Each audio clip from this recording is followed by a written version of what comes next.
Community East. Another beautiful day for us. How about that? Good morning.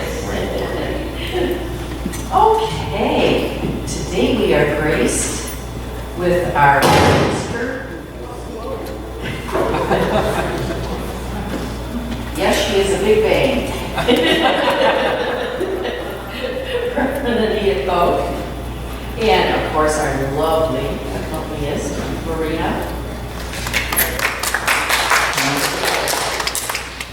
And our choir today will be singing, and please join in with us if there's anything that you can. We appreciate that. And as usual, we'd like to start with number 1 in your hymnals. Praise God that good is everywhere.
While demonstrating the truth of my being. I listen to the still small voice of spirit within to discern the best way to fulfill my purpose. I heed its call to learn, discover, and grow. It is never too early or too late to embark upon the journey of a lifetime. I am ready, willing, and more than able. For this I was born, and for this I came into the world, to testify to the truth. John 18:37.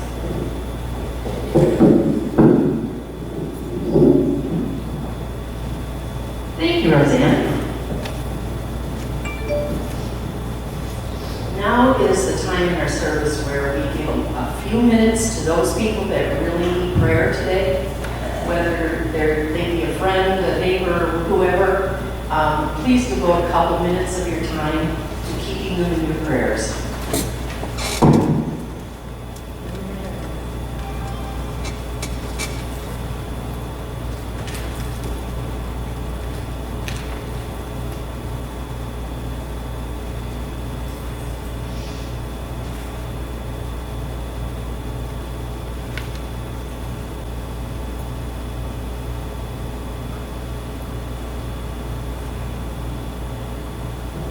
Thank you so much for your devotion. Now, if you would turn to hymn in your hymnal, number 14, All Things Bright and Beautiful.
prayer on the inside of your bulletin. We can say this together.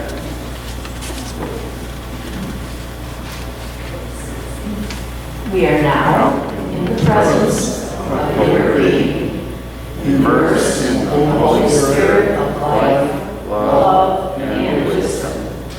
We acknowledge thy presence and thy power, O blessed Spirit. In thy divine wisdom now, erase our mortal limitations, and from thy pure substance of love, bring into manifestation our world according to thy perfect law.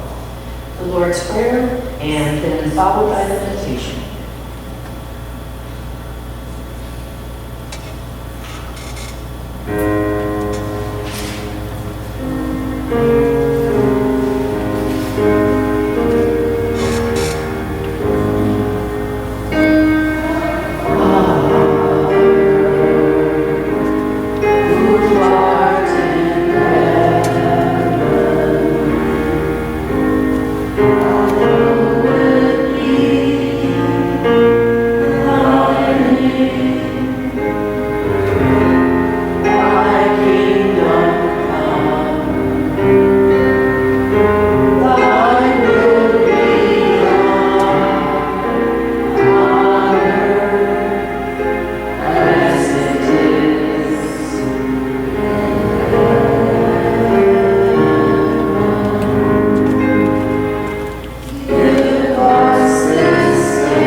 The answers we are looking for are there.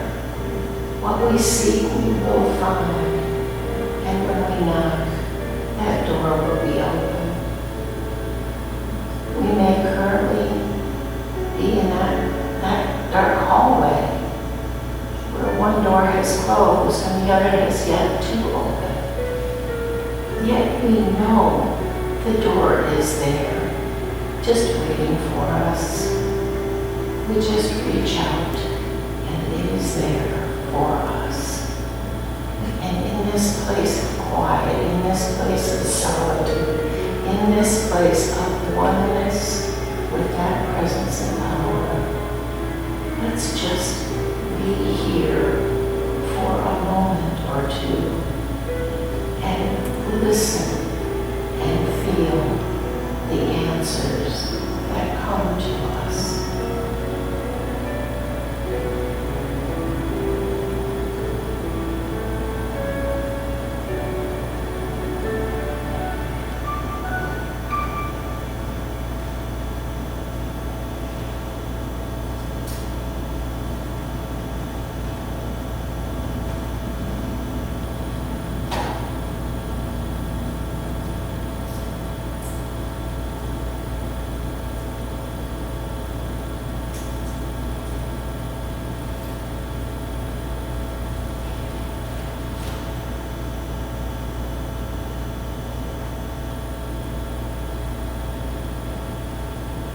Presence and power is so strong in each and every one of us this very moment.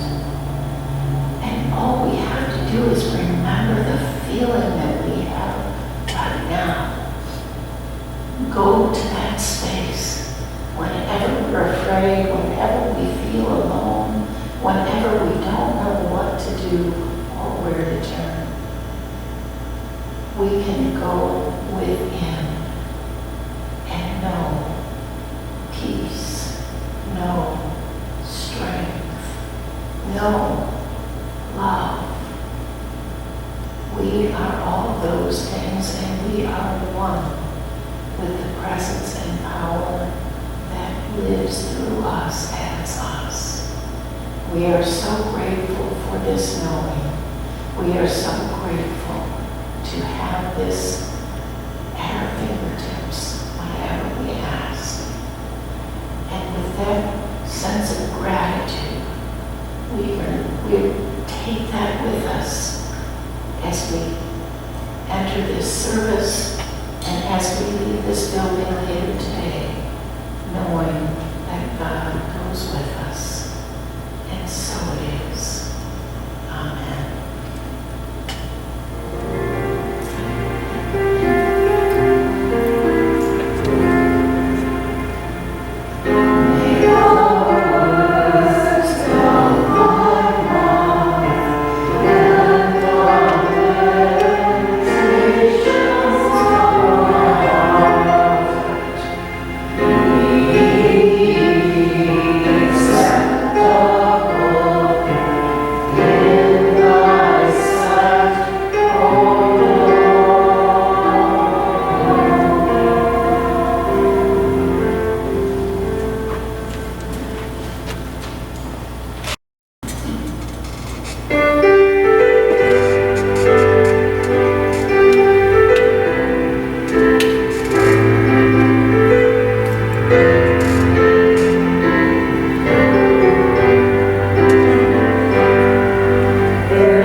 Thank you, Marina. Thank you, choir. That's a beautiful song. And First time we did it. and you did a beautiful job. And, you know, there is more than enough. We know that. Yet, too often, too many of us forget. We just have to remember, that's all. We were made in the image and likeness of that one presence and power. Just like there are millions or trillions or gazillions of drops in the ocean, all unique, yet all part of the one. And so are we. So are we. We have access to it all. And this month of August has been an interesting one for me. It's my birthday month. I'm not one of those people who has a birthday. You know, some of us choose to. And you know what? I was as excited about my birthday when I was 7 as I am now, and I'm not saying how old I am. But it ain't anywhere near, well, it is kind of near 7, but a different kind of 7. Wonder what that means. Anyway, this month, the month of August, we've been focusing on the power of will. And you know, a lot of times when we hear the word will, we think about willpower. It's like, I'm going to make myself do this, and I'm going to do it no matter what. But it's not, remember the thing that we said a little while ago? Not my will, but Thy will. thy will be done. Yeah, there you go. I knew you'd get it. And when we fuse our will with that divine will, there really is no stopping us. You know, our will also helps us make our choices. And we always get to choose. Even when we say, oh, I just can't decide. We made a decision. We decided not to decide. It's always our choice.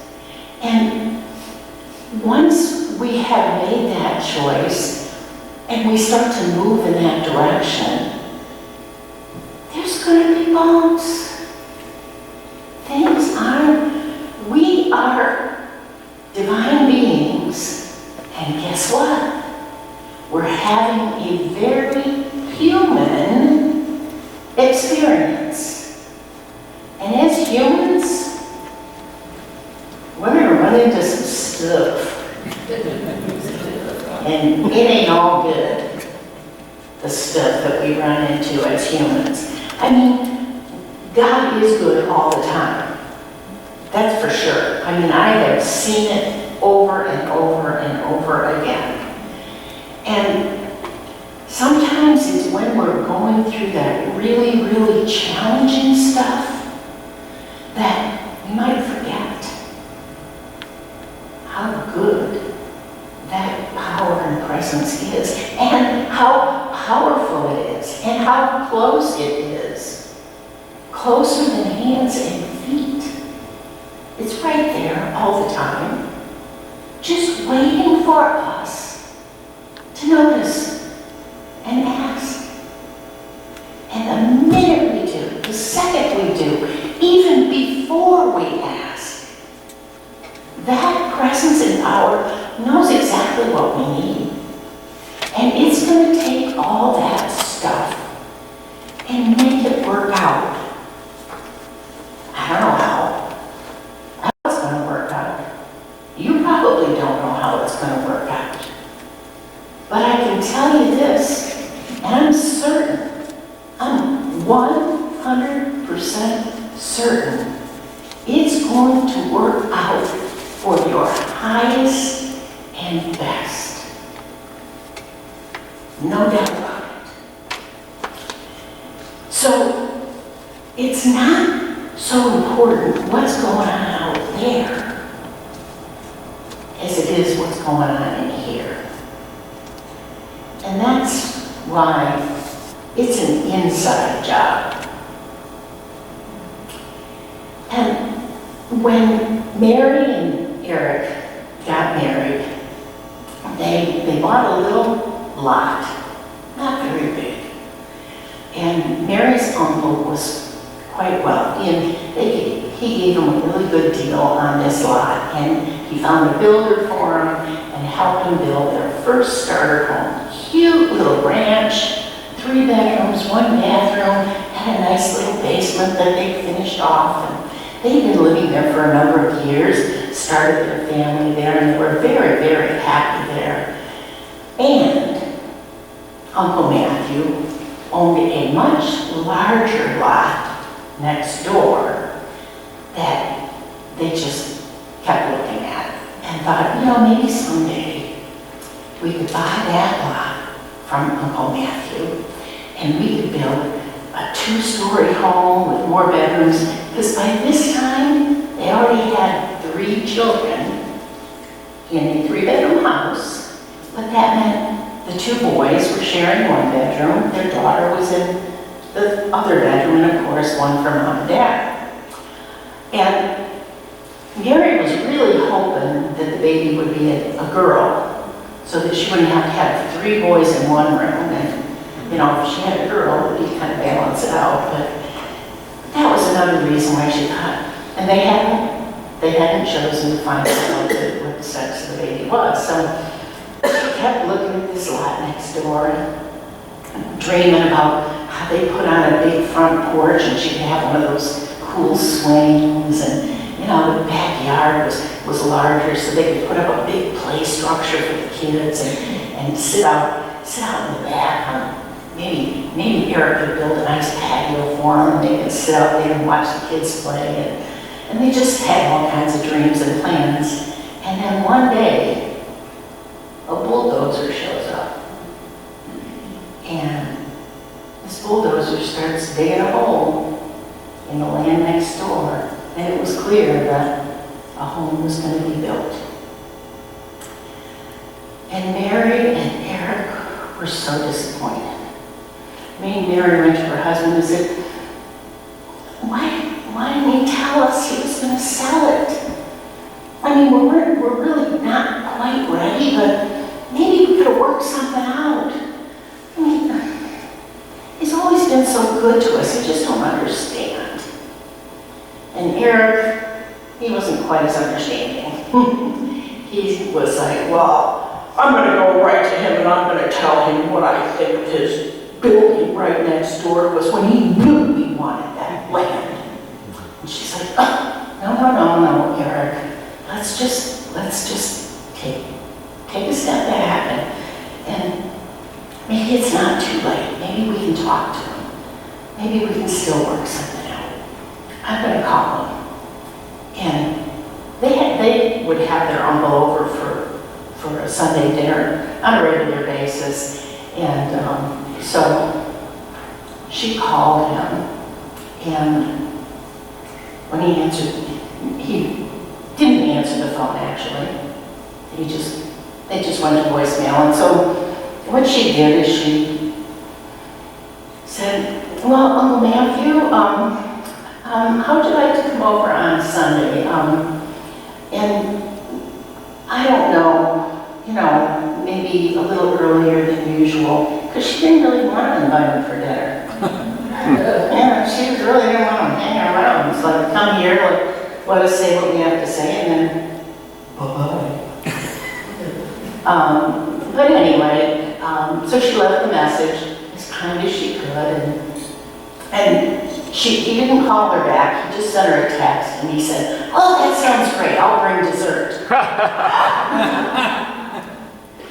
So she's like, okay, what are we going to do? The day approached, and Mary and Eric had lots of conversations, and by now the basement had been dug. There was a big pile of dirt. The dirt was blowing all over their house and their car, and they were worried about their kids going over there and falling in the hole and getting hurt or whatever. And then they covered up the hole, which was great. But then it was like the noise of pop, pop, pop, pop. All these nail guns doing their thing, and the whir and buzz of saws, and these people parking all over the place, and all the noise and all the dust and all the disruption. And it was really irritating, quite frankly. Well, Uncle Marty, he showed up right on time, and he opened it. When they opened the door, he just opened his arms, embraced Mary, and gave her a big hug, and kissed her on the top of the head. And she just kind of stood there, didn't say anything. And when he let her go, he stepped back and he took her by the shoulders, and he looked her in the eyes, and he said, "Mary, what's wrong? I can tell something's wrong." She had a little tear running down her cheek, and she said, "It's the house next door." And he goes, "Oh, darn. I'm sorry. I guess I probably should have told you. But you know, I'd heard you talk about what you wanted so much. I thought I could do it just right and really surprise you." And Eric is like, "You surprised us all right." Mary takes his arm and she says, "Eric, wait a minute. Let's hear Uncle Matthew out." And he said, "Well, it's for you, of course. I mean, I guess I should have told you about it, but you know, I knew with the baby coming, you were kind of busy and a little strapped. And you know, I don't have any kids of my own, and you guys have been so good to me all these years." So now, all of a sudden, Mary and Eric's upset, they're concerned, turn to joy and happiness. Here's the thing. The stuff out there didn't change. That didn't change one bit. There was still a house being built, there was still a big hole in the ground, there was still the noise, there was still the dust.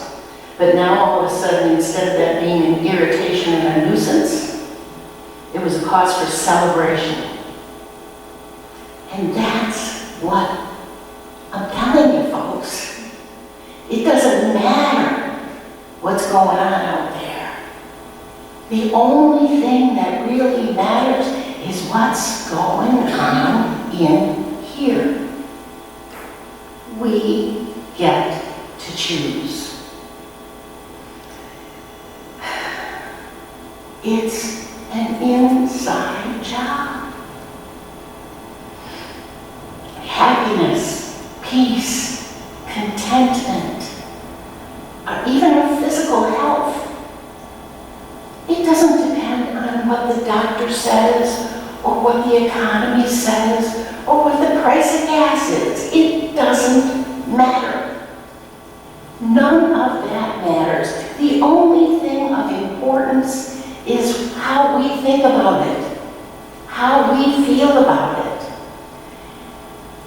The seen and the unseen, everything has its origin in mind. I don't know if it was the daily word or the song, but you know, this universe was created by that one mind, and it was created to perfection. There is more than enough of everything for everyone. Always and in all ways. We live in an abundant universe. And when I say everything starts in our mind, I'm not talking about that gray matter rolling around inside our skulls. They're not even sure that our mind is even in our bodies. And whether it is or it isn't really makes no difference whatsoever. Our minds are capable of anything and everything. Ever hear this phrase, what the mind of man can conceive and believe they can achieve? It's true. And it's been promised to us since the beginning of time. I mean, the Bible tells us this. The Bible tells us, I can do all things through that Christ that lives in me. Yet, we still say, oh, I can't do that. I mean, that's not possible for me. I'm too old, I'm too young, I'm too tall, I'm too short, I'm too heavy, I'm too skinny, I'm too this, I'm too that. Baloney! You are perfectly and wonderfully made. Ever heard that one before? Of course you have. But you don't believe it. All you have to do is believe it. And it's true for you. We are sitting in a Unity church. Unity was started over 100 years ago. And it was based on the principle of practical Christianity. This is the stuff that we talk about here in Unity isn't Sunday morning stuff. It's life stuff. It's the things that we talk about, the things that we teach, the things that are being said day after day, week after week in Unity churches around the globe is that it's possible. It's all possible. And it's not possible for somebody else. It's possible for you. It's possible for you. It's possible for you. You can do it, whatever it is. We are part of Unity is part of what's called a new thought. And the only thing that's meant by new thought is it's a new way of thinking. And that's what we're working on, changing our thinking. And of course, our thoughts are accompanied by the feelings and emotions that go with them. I mean, look at the feelings and emotions that young couple had when they thought that house next door was being built by somebody for someone else. And how that quick, once they knew that house was being built for them, how their thoughts changed. It's an inside job. We are co-creators with that presence and power that lives in us, through us, as us. And whether it's a home, a car, a house being built, an illness that we're going through, a stressful time in our lives, a job change, whatever it is, there is the presence and power that we can turn to. There is an answer.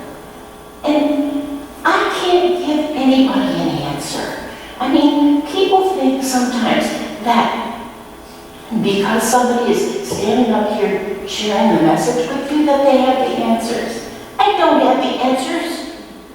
You have the answers for you. It's right there inside. Just go there and ask, and it will be given. We use prayer, we use meditation, we use denials and affirmations. Those are tools to help us work on changing our minds. I mean, from the time that we are little children, it's in human form, it's a lot easier to go to the negative than it is to stay thinking all things work together for my highest good. It's just human nature. And it's for us to realize, yeah, we're in human form right now. And, not but and, at the same time, we are divine. We are divine beings having a human experience. And those of us who have been in Unity for a while know the story of our co-founder, Myrtle Fillmore. Tuberculosis. And remember, this is over 100 years ago. Tuberculosis was a fatal disease. Incurable, fatal. Myrtle Fillmore went to hear a gentleman by the name of Quimby was the last name. I'm for Phineas, I think. Really funny name. Maybe not so funny back 100 years ago, who knows? But she went and listened to this man, and it made sense to her. And she started talking to her own body, blessing all parts of her body, saying, I'm sorry, body, I haven't been very good to you, but I know you're good to me, and I know you are going to work for me. And I bless you. I bless all parts of you. And she blessed that. She blessed herself well, basically. And it didn't happen overnight. This wasn't a wave a magic wand and all is well. This was 2 years. 2 years of praying and meditating and believing and knowing it is done. And you know, so based on what happened 100 years ago with Myrtle Fillmore, I thought, you know, I hear stories all the time, so I wanted to find a more current story. And there's actually, you can hear the gentleman that this is about tell it on the internet. His name is Jacob Boger, B-O-G-E-R. And he was a young man, and he started having these really, really bad headaches. And so, eventually, they drove him to go to the doctor.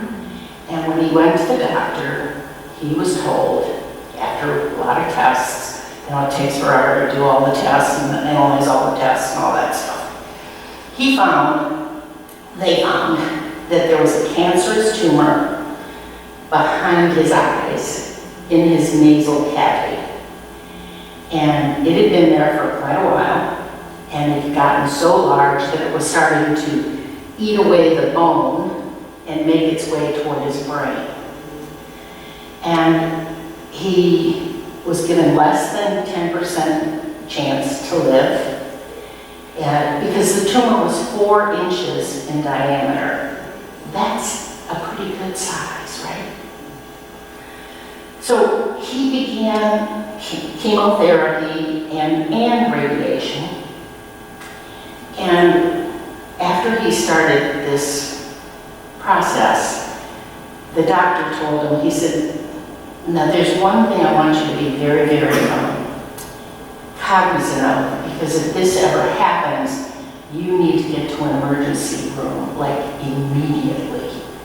He said, if you ever have a clear liquid leaking from your nose and it's salty, that is very likely cerebral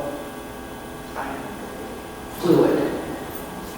And so you just, if that happens, I just want you to know, just get to the hospital.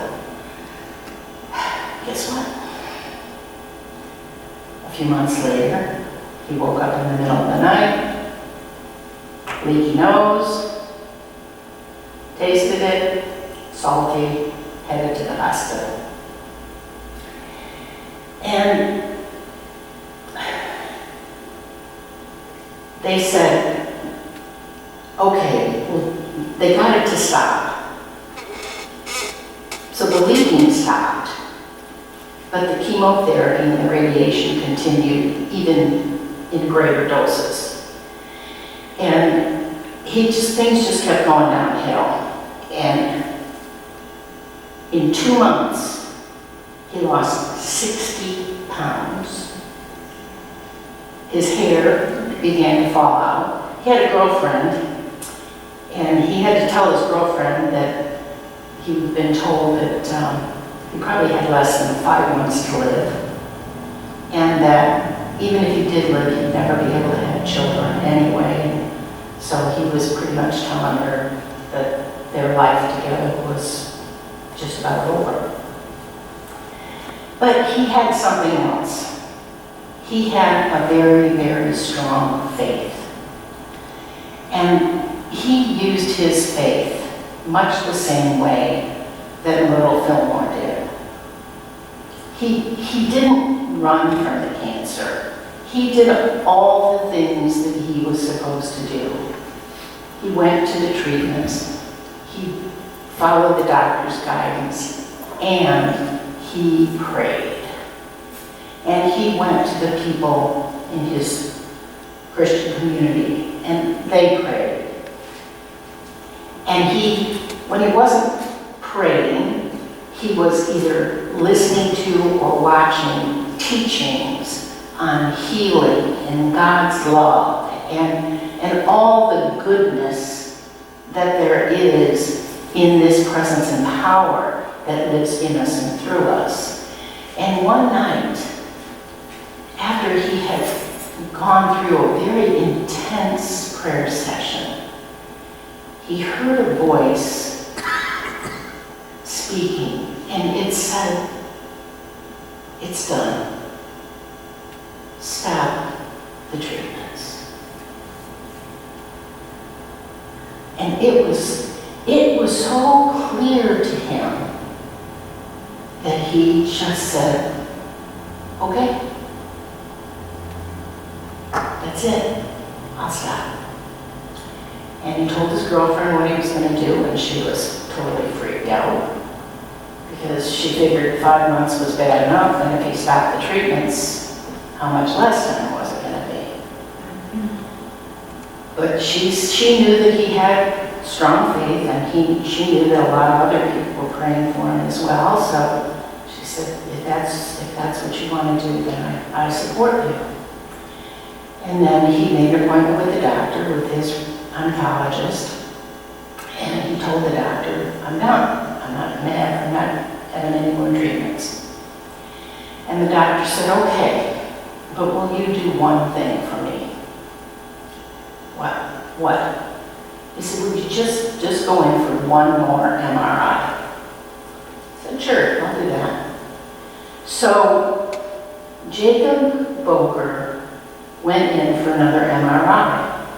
And it took 3 days to get the results, and in those 3 days, he felt fine. I mean, he was off his medications, he wasn't doing the chemo, wasn't doing the radiation, no more leaky nose, none of that stuff. And the doctor called him back, he went back in to do the follow-up with the doctor. And the doctor had a funny look on his face, and he went to the big little machine that's got the light behind it, and he put up the first MRI of when Jacob had originally come in, and it showed the 4-inch tumor. And then he put up the MRI that had been taken 3 days before. And he said, medically speaking, these two films cannot possibly be from the same person. You see, there's no scar tissue. The bone that had been eaten away has been completely restored. There isn't even a sign of a tumor. Nothing. And he said, "Jacob, looks like you got your miracle." Within 6 months, Jacob regained all the weight he'd lost. His hair was growing back in, even thicker than it was before. And 7 years later, he and his wife Jessica have 3 very healthy little boys. And that's a true story. I mean, I heard it in the guy's own words. That's why I'm on TV, so you guys could have heard it too. That's the latest joke around here. But research has proven over and over again the connection between what we believe and what we see. I can do all things through Christ who lives in me. You can do all things.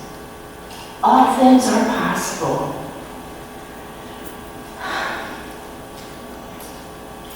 It's not what happens. It's how we feel, how we think, the actions that we take based on those thoughts and those emotions.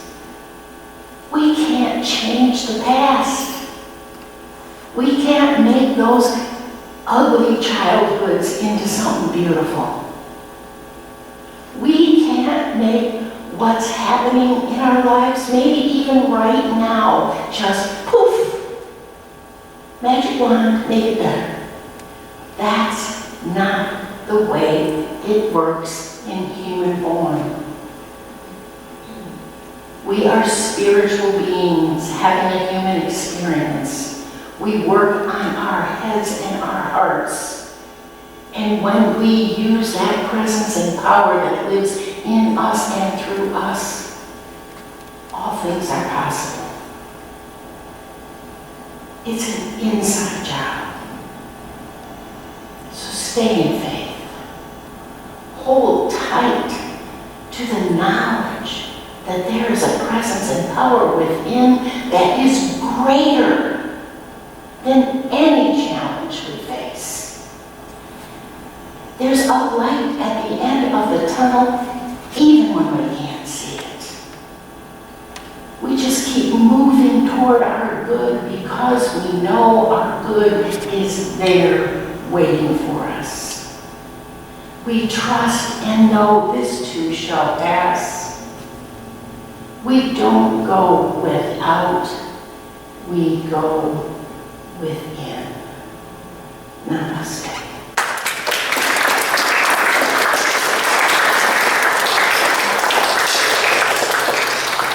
And now it is time for us to share with the source of our inspiration. And so remember, this is a way of life. When you go out there in the world this week, I want you to remember people like Jacob Boger, people like that young couple with the house next to being built next door. I want you to remember those stories, and then when you see somebody that's struggling, they might not know what you know. They could use a helping hand. They could use a prayer. You don't even have to talk to them if you don't want to. Just look at them and pray for them. Know for them what they may not know for themselves. So take your gift in your hand, your generous gift, and together let's repeat, divine love through me blesses and multiplies all that I have, all that I give, and all that I receive. And we are so grateful. Thank you, thank you, thank you.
visitors, do we have any today? Are you all family?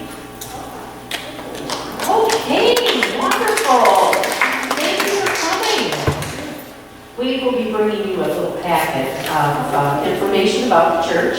And don't forget to sign in on the guest list outside the door. That way, if you leave your email address, we can keep you in touch with whatever the church is doing. Thank you. Let's see, we have some announcements. And I'm just going to go through this very briefly with you. Some of the highlights. Tony Cavaletti and the Rhythm Rebels. They are going to be doing their concert, Colors of the Mind, which is Jazz and Billboard favorites, Friday, September 23rd at 7. Appetizers and desserts are during intermission. Tickets are 12 in advance and 15 at the door. And of course, all the proceeds go to our roof fund. Let's see, I believe Linda's going to be talking about the World Day of Prayer. Yes. And let's see, don't forget snacks. Sign up for the snacks and the goodies. That's always appreciated for every Sunday. And we have a reoccurring event that is prayer circle with Reverend Anita. That's on Zoom. It's every Wednesday at 7. And there's a link sent with weekly reminders. Linda, would you like to come up?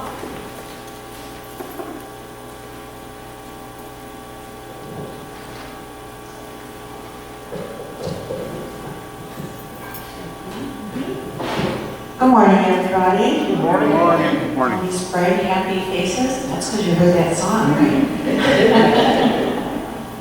All right, I just have a few more announcements. I couldn't decide whether I tell this first or last, but I'm going to tell it first. I don't know if everybody's heard, but Royal Oak had a big fundraiser last week.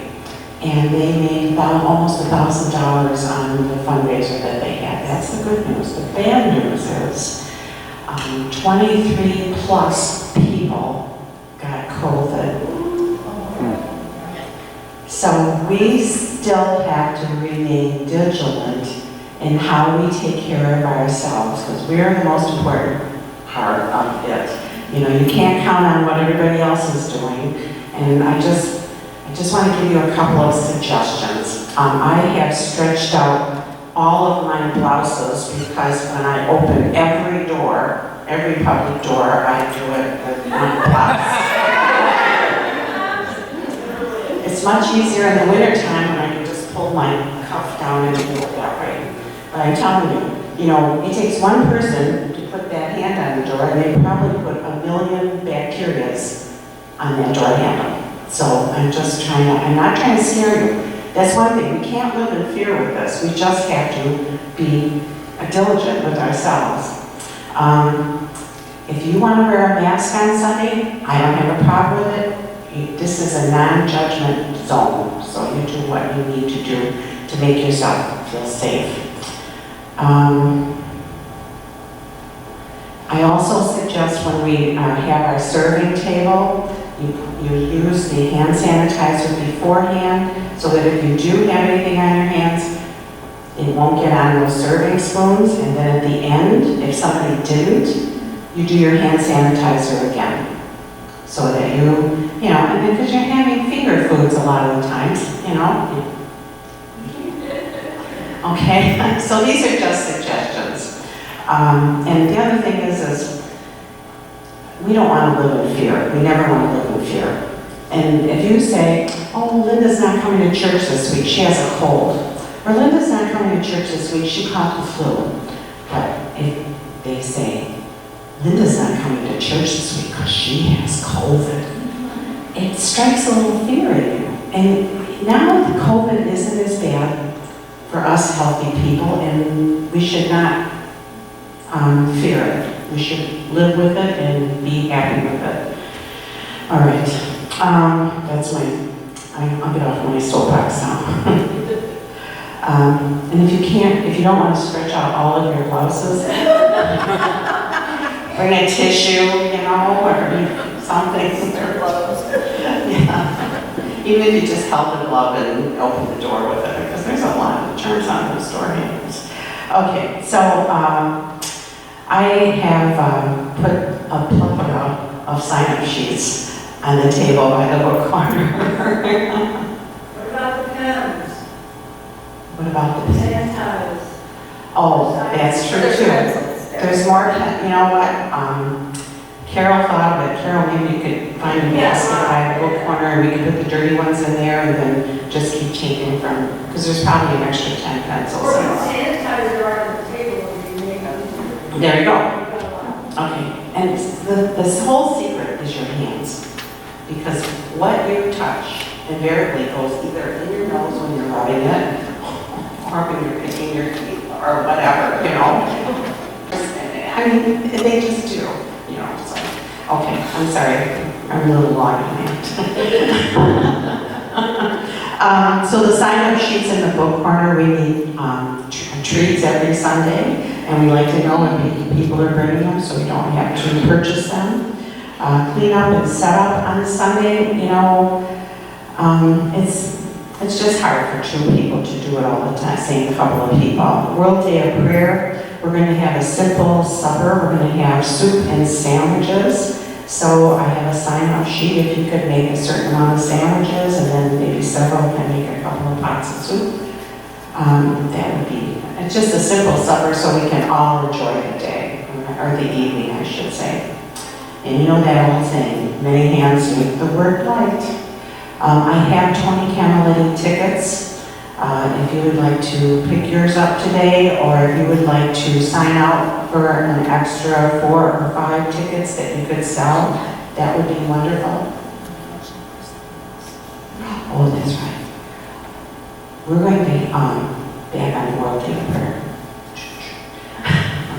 The World Day of Prayer is going to be really phenomenal this year. I mean, every year it gets better and better. This year, we have the church is going to open at 10, and then there's sign-up sheets so that someone will be in the church hopefully all day for an hour or how long you can say with prayer. And then at 5:30, we're going to have the singing, a lady is going to bring her singing bowls in, and we're going to be, oh, crystal bowls. I keep calling them single bowls, crystal bowls. They do sing, yes. But it's the ones that go like this and make that beautiful noise, I mean beautiful sound.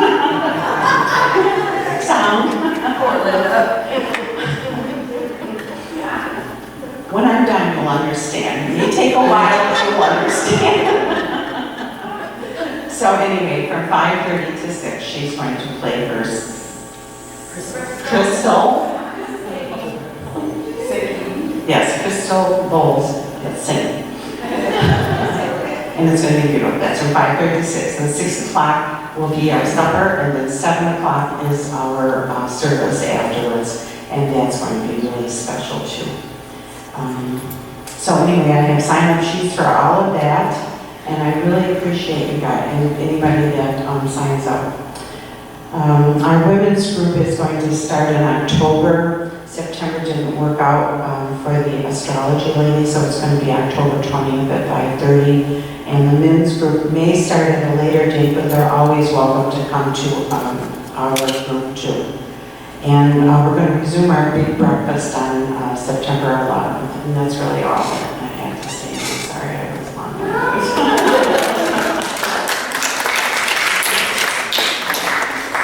Are we finished? Yeah. Oh.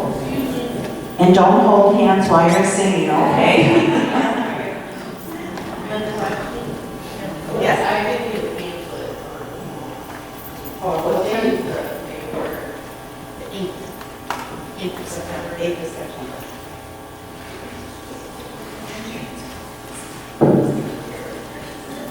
We're going to be sending out reminder notifications. So if you're on the email list, there'll be reminder notifications coming out with some of the details on what's available for World Day of Prayer. It's going to be, I think it's going to be very, very special this year.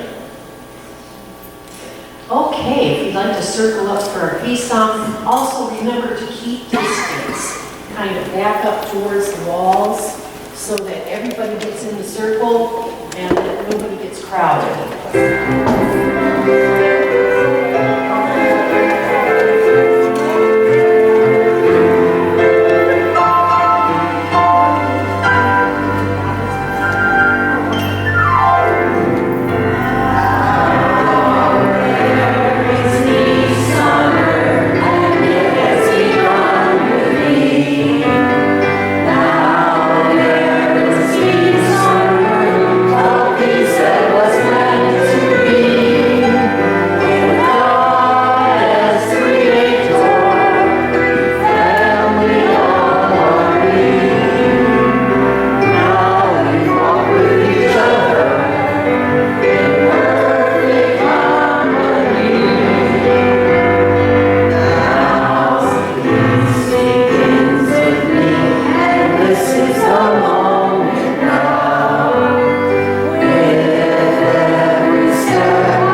Let's say our prayer of protection together.